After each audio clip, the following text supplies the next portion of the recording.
नमस्कार साथियों, स्वागत है सिलेक्शन गुरुजी ऑनलाइन यूट्यूब चैनल के सक्सेस जर्नी में। और आज की सक्सेस यात्रा में हमारे मेहमान हैं बीएसएफ ट्रेडमैन में फाइनली सेलेक्ट हो चुके अर्जुन सिंह। आज हम इनसे इनका परिचय प्राप्त करते हैं और किन परिस्थितियों में, किन हालातों में इन्होंने तैयारी की। आज की इस बढ़ते प्रतियोगी परीक्षाओं के कट ऑफ के दौर में, भीड़ के दौर में इन्होंने किस तरह से तैयारियाँ की जिसके तहत इनके वो सफलता प्राप्त हुई। और सबसे पहले तो मैं अर्जुन जी आपका स्वागत करता हूं और आपको शुभकामना देता हूं कि आपने अंतिम रूप से बीएसएफ ट्रेडमैन की परीक्षा पास की और आप 13 तारीख को ज्वाइन करने जा रहे हैं। तो अपना परिचय बताएं पहले हमारे दर्शकों को। नमस्कार साथियों, मेरा नाम अर्जुन सिंह है। मेरे पिताजी का नाम रमाशंकर सिंह है। गांव का नाम केवटाबीर और पोस्ट महामलपुर, मिर्ज़ापुर, उत्तर प्रदेश। नमस्कार साथियों, आपका स्वागत है हमारे यूट्यूब चैनल सिलेक्शन गुरुजी ऑनलाइन पर।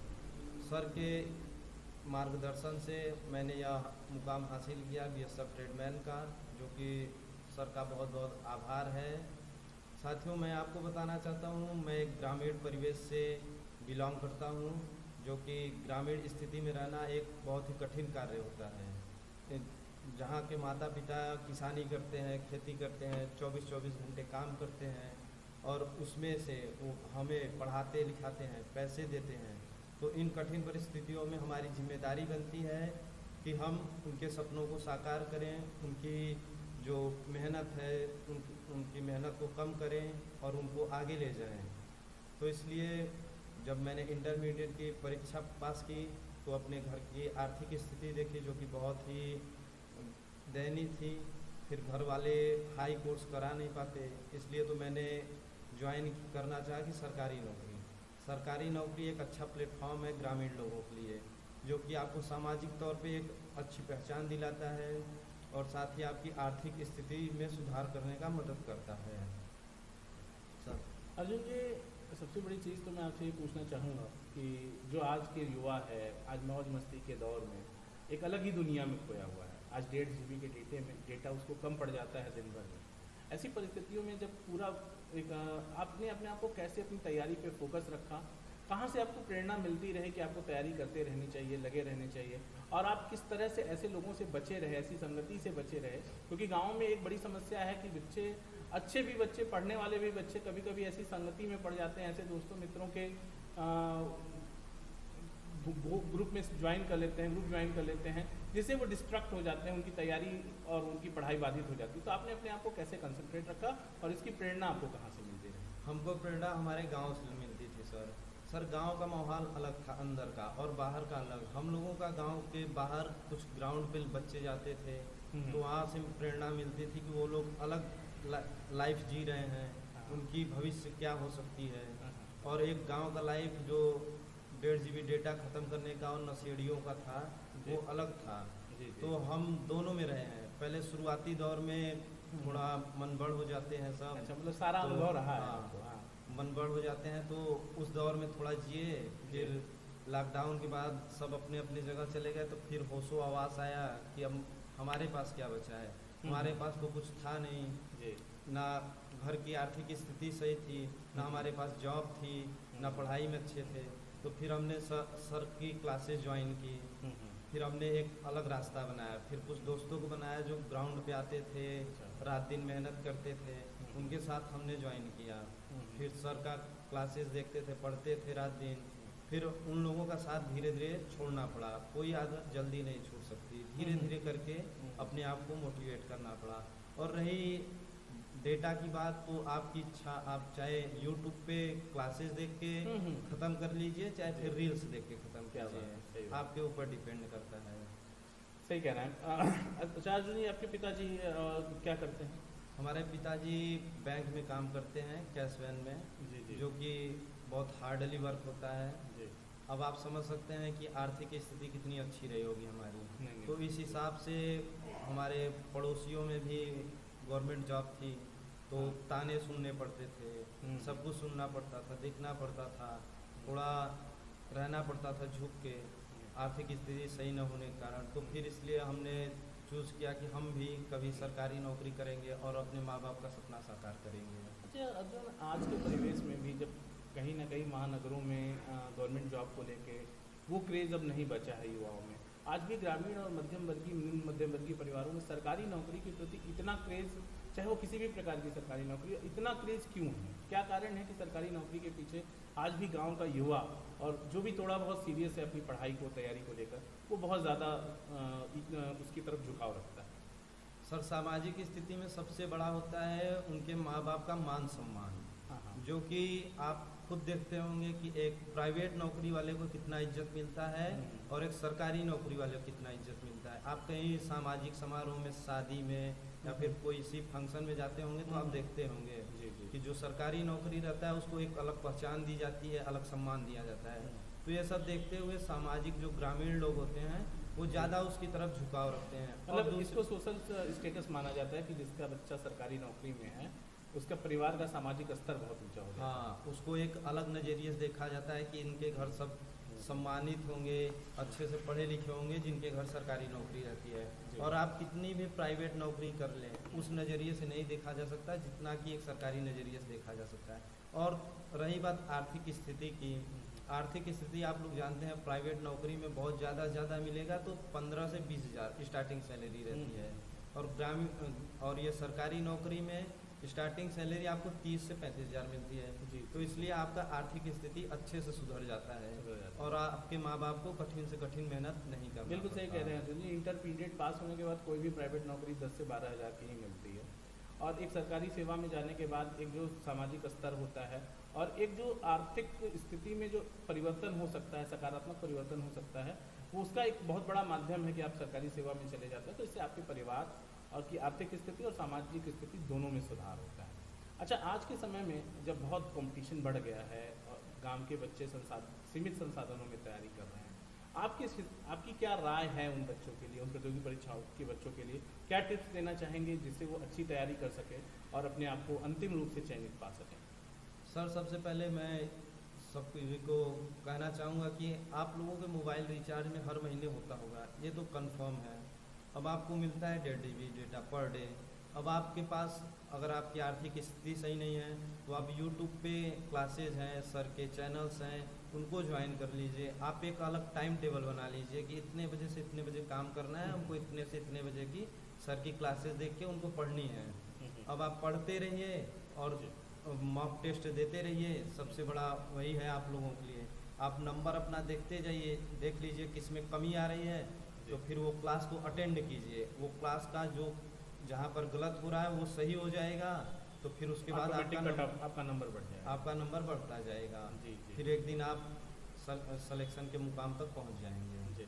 अच्छा, एक बड़ी चीज़ मैंने देखी है अपने बच्चों को पढ़ाते समय और इतने दिन से पढ़ा रहा हूँ, एक चीज़ मैंने महसूस की है कि जैसे बहुत मोटिवेट कर दीजिए बच्चों को, कभी उनको बहुत मोटिवेशन आ जाता है तो एक वो 3 दिन 4 दिन तक 8 घंटे 10 घंटे तक पढ़ लेते हैं, फिर वो धीरे धीरे डीमोटिवेट हो जाते, फिर वो वहीं 1 घंटे 2 घंटे या सिर्फ कोचिंग तक की रूटीन में रह जाते हैं।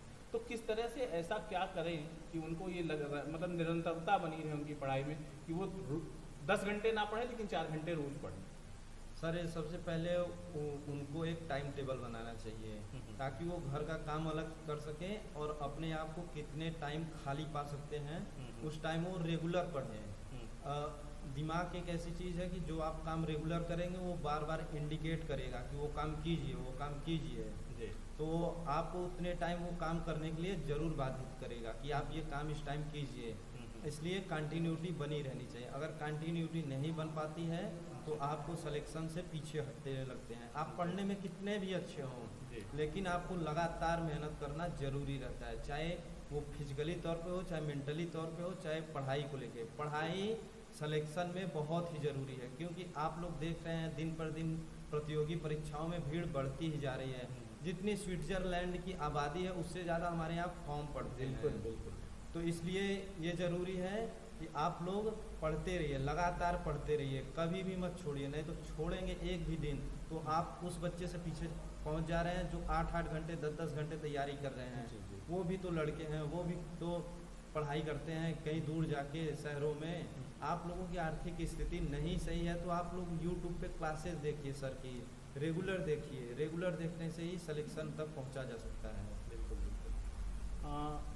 अर्जुन जी, एक अभी जैसे SSC GD का कट ऑफ आया हुआ है और आपको एक बार मैं फिर शुभकामना दूंगा कि उस कट ऑफ में भी आप क्वालिफाई कर चुके हैं। धन्यवाद सर आपका। और इतने हाई कट ऑफ 129 का कट ऑफ जनरल का रहा है और आप 129 प्लस के कट ऑफ नंबर पाकर उसमें भी क्वालिफाई हैं मेडिकल और डीवी के लिए।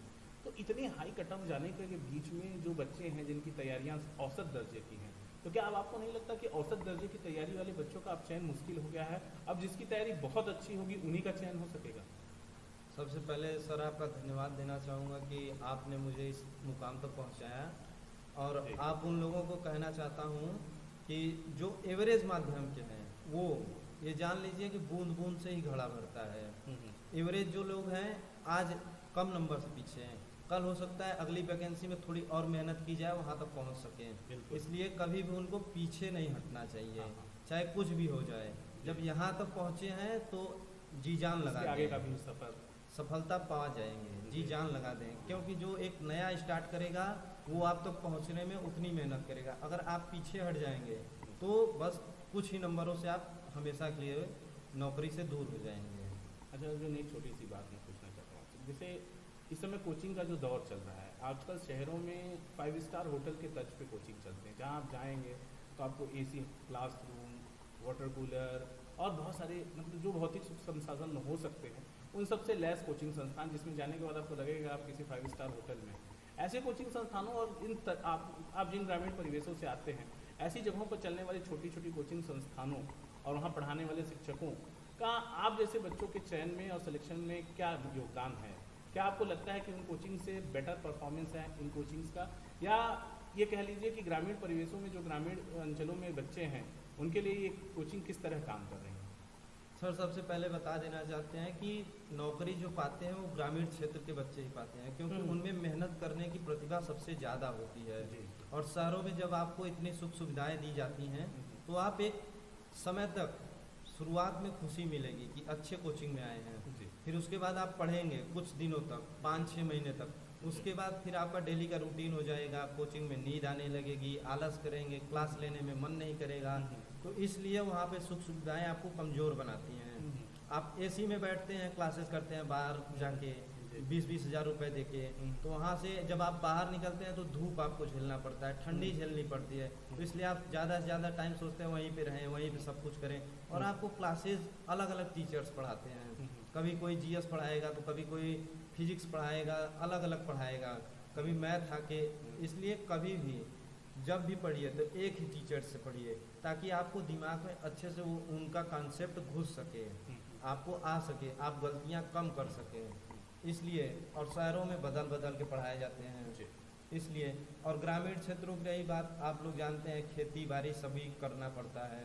और रही बात कि आप लोग मेहनती अच्छे होते हैं, और जो शहरों में रहते हैं वो फिजिकली कम कर पाते हैं, उनको खाना बनाना रहता है, पढ़ना भी रहता है, सब कुछ रहना है, ग्राउंड पे जा नहीं पाते। ग्राउंड पे जाना सरकारी नौकरी बहुत ज़रूरी है, क्योंकि कुछ नौकरियां हैं जिनमें फिजिकल एक्टिविटी नहीं मांगी जाती, लेकिन लगभग करके हर कांस्टेबल, एसआई और थोड़ी और बड़ी पोस्टों से लेकर वहाँ पर मेडिकल और फिजिकल एक्टिविटी मांगी जाती है। तो इसलिए ग्रामीण क्षेत्रों के बच्चे ज़्यादा क्वालिफाई करते हैं। और ग्रामीण क्षेत्रों में पीछे रह जाने का कारण, सबसे मुख्य कारण है स्टडी न कर पाना। जो आप लोग नहीं पढ़ पाते हैं तो इसलिए पीछे रह जाते हैं।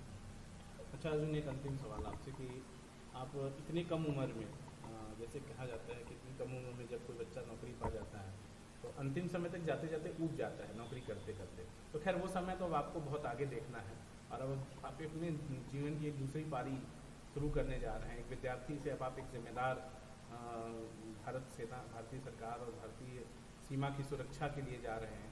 इतनी बड़ी जिम्मेदारी को आप अपने ऊपर किस तरह से लेते हैं, ये इसको आप कैसा महसूस करते हैं कि इतनी कम उम्र में इतनी बड़ी जिम्मेदारी, 6 महीने या 1 साल की जो भी ट्रेनिंग है उस ट्रेनिंग के बाद आपको पोस्टिंग मिल जाएगी। तो ऐसे में आप अपने आप को कितना मैच्योर महसूस कर पा रहे हैं कि कल तक बच्चा जो क्लासरूम में बैठ के पढ़ता था, अपने माता पिता के हाथ के छाँव में था, आज वो निकल के बॉर्डर पे खड़ा होगा, तो कितना कॉन्फिडेंस आप महसूस कर रहे हैं? सर सबसे पहले तो माँ बाप के सपनों को साकार करना ही हमारा सबसे बड़ा धर्म होता है कि माँ बाप जिस परिवेश में रहते हैं उस परिवेश से निकाल के एक अच्छे माहौल में ढाला जाए। जी। और रही बात जिम्मेदारियों की, सर ग्रामीण परिवेश में हर बच्चा जिम्मेदार हो जाता है क्योंकि उनके ऊपर इतना बोझ पड़ता है, घर की जिम्मेदारियाँ होती हैं, बचपन से ही जिम्मेदारियाँ होती हैं। पहले तो वो खेती किसानी से स्टार्ट करते हैं, जी, जी। बाद में कैसे कैसे करके इंटरमीडिएट की परीक्षा पास करते हैं। तो अगर वो जैसे कहते हैं कि बीटेक करना है या MBA करना है या कुछ भी करना है, तो जी। परिवार वाले बोलते हैं कि हम उतना एफर्ट नहीं कर पाएंगे, पढ़ा नहीं पाएंगे, क्योंकि 10 लाख 8 से 10 लाख हर एक कोर्स में लग जाता है। जी बिल्कुल। तो अब घर वालों की आर्थिक स्थिति न होने के कारण सब सोचते हैं कि क्यों ना सरकारी नौकरी की तैयारी की जाए, और सरकारी नौकरी की तैयारी करेंगे आप लोग तो सही रहेगा। अच्छा अर्जुन, आप अपनी इस कम उम्र में, इतनी कम समय में अपने सिलेक्शन का श्रेय किसे देना चाहते हैं? किन किन लोगों ने आपको सबसे ज़्यादा प्रभावित किया, और आपकी स्वयं की मेहनत के अलावा क्या चीज़ें रहीं जिसने आपको इस सफलता के मुकाम तक पहुँचाया? सर सबसे पहले आप लोगों का आशीर्वाद था, जो आप लोगों ने एक भूले भटके इंसान को एक अच्छा मार्ग दिखा के यहाँ तक पहुँचाया। मैं आप लोगों को बता चुके हैं शुरुआत में कि हम लोगों का, मेरा साथ किन लोगों के साथ था। जी, जी। उन लोगों से दूर हट के जब आप लोगों को लगेगा, एक अकेले कमरे में बैठेंगे आप लोग, तो लगेगा कि अब हमारे पास क्या बचा है, कुछ नहीं, तो आप गुरुजी इन लोगों के पास जाएंगे। आप गुरुजी से जुड़िए, पढ़िए, गुरुजी बहुत अच्छा पढ़ाते हैं। हम इनसे आए थे जब एकदम भटक चुके थे, श्रेय सारा गुरुजी को ही जाता है, माता पिता को जाता है और साथियों को भी जाता है। गुरुजी अच्छे थे, मतलब नालायक बच्चे को एक अच्छा बच्चा बनाए। जी जी। गुरुजी ने ऐसा है, आप कोई नालायक बच्चे को अच्छा नहीं बनाता, नालायक अच्छा बनना चाहता है, तब उसके अंदर सुधार आता है।